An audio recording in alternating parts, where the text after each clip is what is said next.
Hey guys, Tune here. So little channel update. I had my last game versus my younger brother with the new V1 rules. There's a lot of changes that I really like. There's a lot of changes that I know, me being on the Wars of Dark Gods Army support, I know what the ABC has been going through and what their thought process is on a lot of the units and everything. Um, I know what they wanted, and I know what they had to basically big borrow steal with the RT in order to get. So the list, the army book that we have, in my opinion, is probably one of the best, even through versus 8th edition in Warhammer Fantasy that we've ever had as a Warriors book. Nothing like it was back in 5th and 6th edition when we had all three warriors and demons and beastmen, but what can you do? You can't have it all. So basically, what this is I want to get. Sorry, my dog decided she wanted to shake off while I'm in the middle of recording. But anyways, so quick backstory for me with wargaming. It all came down to me and my friends. We used to play video games all the time, but we also played Magic the Gathering. And then the one game that got us into the fantasy world basically was Hero Quest. That was my first game of any type of RPG-ish element that I ever played. Um, the with Hero Quest, they had the Chaos Warriors that came with the box. I actually still have my Hero Quest, which I plan to to teach my nieces and nephews, my daughter, and my kids how to play when they get older because can't beat that damn game. It's freaking awesome. But anyways, uh, the Chaos Warriors in that arm in the Hero Quest game got me into the Warriors of Chaos from Games Workshop. Uh, it basically started my love affair with the amazing models that they had and the badassness of Warriors. And that's why I'm glad with the new changes they have Warriors that are, I think, expertly priced. They come free with shields. I know there's people on the forum saying that, like, or wishing that it was like a free upgrade or something like that. But I mean, in all honesty, how are you going to sneeze at a free 3-up armor save versus ranged attacks? And then when you get into combat, you can just be like, oh yeah, well, like I told one of the other guys on the forums, it's like when you get into combat, you just say, oh well, the 3-up goes to a 4-up because they can't like the actual like strength of the attack in combat, the hand to hand is more than the armor can take or something like that. So you don't have to change any modeling with your guys. You just have to make sure that the your opponent knows, hey, these guys come with shields, so they have a 3-up for shooting, and if they have halberds or great weapons, then they have a 4-up in hand-to-hand combat or whatever. Um, but anyways, ever since we started playing Warhammer, I named my characters. Like me and my buddies would play, and we didn't go to tournaments or anything like that. We were in middle school through high school playing Warhammer, so we didn't like have the ability to travel and go to tournaments, stuff like that. So all my stuff was all fluffy. It wasn't like a competitive game for us. It was just us playing a game for fun. So my stuff was all fluffy lists and all that stuff. It wasn't until a few years ago, like 5 or 6 years ago, when me and the three other guys started going to tournaments, that I started making more competitive lists and stopped essentially doing the fluff portion. Like there's a part of me that had still did fluff, but it wasn't as hardcore as it was when I first started. Um, but then I saw like Lord the Tremendous had his named character Lord T or whatever, every one of his cast lords, he had all this like characters named out and everything. And then I think Doom and Darkness had the similar thing. He had Doom and Darkness were two different characters, which I thought was pretty badass. And then of course there's Chaihammer, who's the most recent like up and comer big man on the YouTube scene that has all his named characters. And I don't know how much of a backstory he has on all of them, but they're all named. They all have some sort of story that he gives them, and they all have their own personality that he brings to his videos, which are awesome. And for me, I want to get back into that portion of having my characters named, giving them some sort of backstory. And with the new rules dropping and the next few months of V1 or version 1 of Fantasy Battles the Ninth Age, I wanted to start doing that. So my main character name, I'm going to go ahead and use my YouTube channel as an inspiration. So his my main lord or main character is always going to be Tunark. Tunark. It's what I came up with that sounded very like Viking-y, chaos-y, but still invoked my channel name and the name that I use for all my freaking uh, like online games and stuff like that. So I have the first name. Then I also wanted to have like a secondary character, which was like his brother, which would be Jaren, which is another name that I use consistently with RPG stuff. And with my current list, I want to use I really want to use the freaking Manic like or the Archaon model, just because I mean, look at it, it's freaking amazing. And I think I've got a list right now that on my last battle report where I had a Chaos Lord, and he is on a Manicore. But I've also decided got another list I'd like to test out that has a BSB on a Manicore to take up that mantle or whatever as Tunark. Then my secondary character, Jaren, would be the brother of Tunark, who is Slaneshi, or not really Slaneshi. It wouldn't even be. He was part of my Lust Chosen, I think, but he can also be whatever mark I decided to put him as. But he's going to have the Spear of Gagnir. That's his thing. And just because, I mean, the Spear of Gagnir is freaking awesome.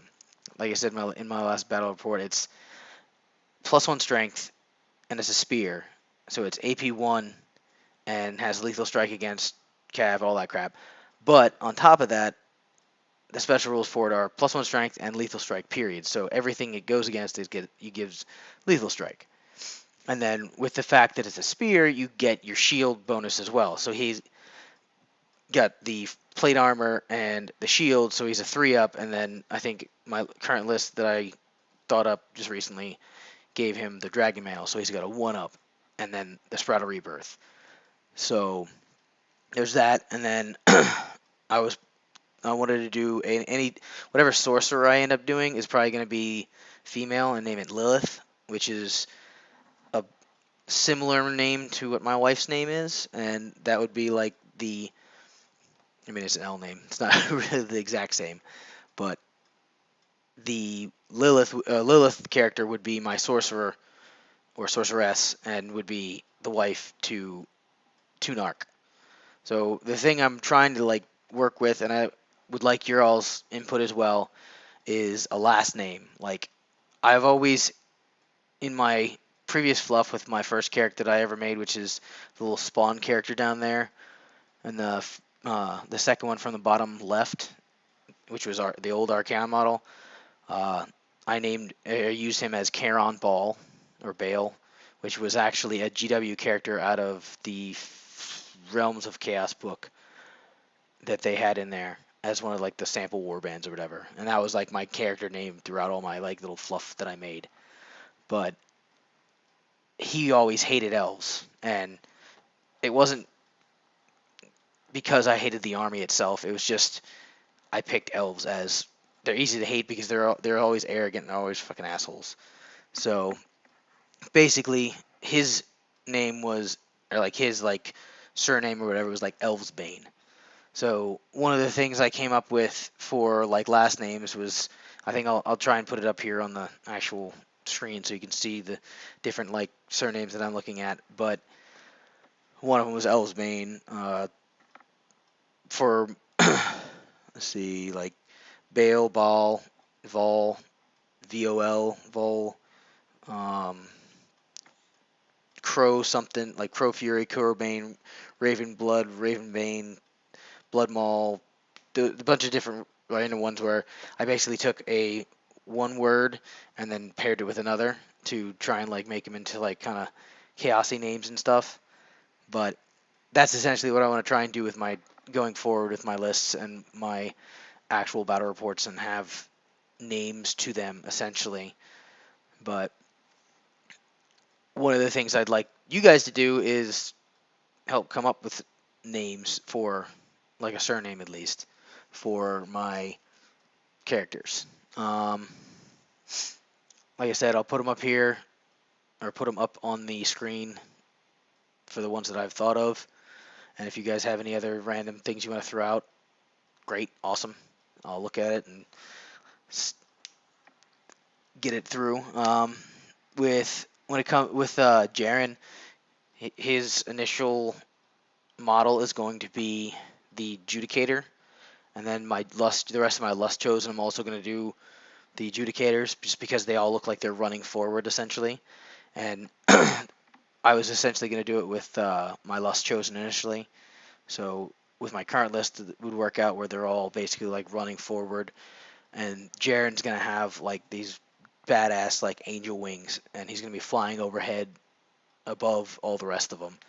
And essentially his backstory, like him and Tunark were parts of the knights. They were originally nobles from from Equitaine, and they were knights. And Tunark basically had like visions and stuff like that, where he saw had dreams, and then those dreams came true, or usually came to pass, or whatever. And one of the dreams he had was of Jaren and his path to glory, essentially. And so as they grew up, Tunark basically molded Jaren the way he wanted to put him towards his path to destiny, but in the same vein was like basically in charge of him. And Jaren's thing was he was a charismatic leader essentially, and his sigil was the lion. So he was like Lionheart or Lion something, whatever. And when he turned to Lust, I think I want to see if I can't get his like for the standard bearer for the Lust Chosen. I was gonna see if I could like actually paint like hand paint a lion's head, and then if anybody remembers the old Conan, like the first Conan the Barbarian movie, where James Earl Jones' character, his sigil was like two snakes swallowing each other or two snakes coming together at the head. I was gonna do something like that where it was like the lion's head, and then circling on the outer rim of the lion's mane is this like snake sigil coming around it, to be like he was like a regal person, and then he fell to lust, and that's what the snakes are there for, or whatever. But that's essentially what I've worked out so far. Please comment and tell me what you think. I may try and make another video with more of a backstory to everything, to the brothers. Maybe talk to Materim or something like that and get a little help on little fluff writing or something like that. But uh, that's where I'm going with my channel or with my army. I'm pretty sure I got the go ahead for a tournament in August from the wife, which is going to be Colonial Carnage. I think it's the 27th and 28th. It'll be as of right now, it's just 9th age, 2,500 points. I've heard a lot of people like basically calling for it to be a team tournament, but we'll see about that. I know James from Tryhammer wanted me to try and come out with my brother to Buckeye, but at the moment I don't know if I will be able to make that, although I would love to. I don't know if it's going to happen, but we'll keep that in the back of my mind and see if the wife will allow it. So, anyways, thanks for watching, guys, and I will see you on the next one. Hey guys, one last thing. I have decided to try out the support button for my channel. Basically, if you enjoy my content and would like to see more, any little bit would help towards expenses for travel and such to get to more tournaments. You obviously don't have to, and I'm not expecting anybody to, but if you do, it would be greatly appreciated.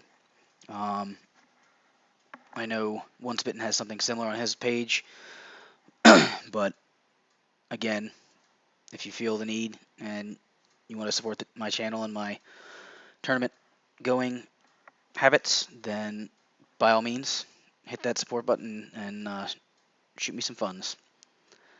Thanks, and I'll see you in the next one.